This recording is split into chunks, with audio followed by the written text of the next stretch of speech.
British এয়ারওয়েজকে সিলেটে আনতে campaign.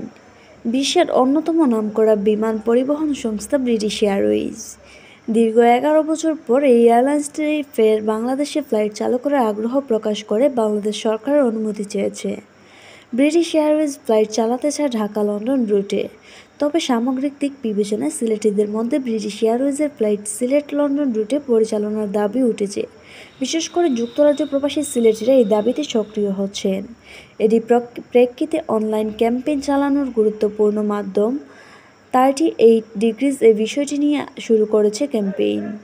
যুক্তরাজ্য প্রবাসী সিলেটি যুবক Ibrahim Ali Khan British Airways direct to Sylhet Bangladesh নামে এই ক্যাম্পেইন শুরু করেছেন।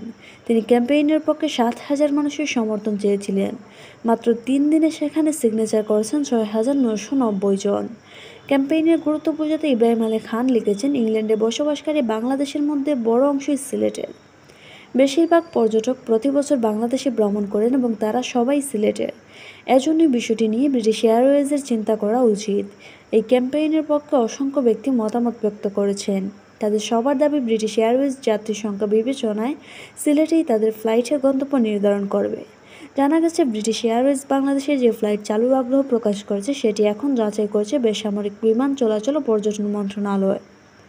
মন্ত্রণালয়ের জ্যেষ্ঠ সচিব মোহাম্মদ মহিবুল হক বলেছিলেন, ব্রিটিশ এয়ারওয়েজের আবেদন করেছে, আমরা এটা ইতিবাচক হিসেবে দেখছি। আগামী 29 তারিখ সভা আছে, সেখানে এই বিষয়টি আমরা ইতিবাচকভাবে দেখব। বাংলাদেশের স্বাধীনতার পর থেকে ব্রিটিশ এয়ারওয়েজের এখানে ফ্লাইট পরিচালনা করছিল। বাঙালি জাতির জনক বঙ্গবন্ধু শেখ মুজিবুর রহমান পাকিস্তান থেকে মুক্তি পেয়ে 1972 সালে 10 জানুয়ারি ব্রিটিশ এয়ারওয়েজের একটি বিশেষ ফ্লাইটেই ঢাকায় এসেছিলেন। তবে 34 বছর পর 2009 সালের 29 মার্চ ঢাকা লন্ডন ফ্লাইট বন্ধ করে দেয় ব্রিটিশ এয়ারওয়েজ।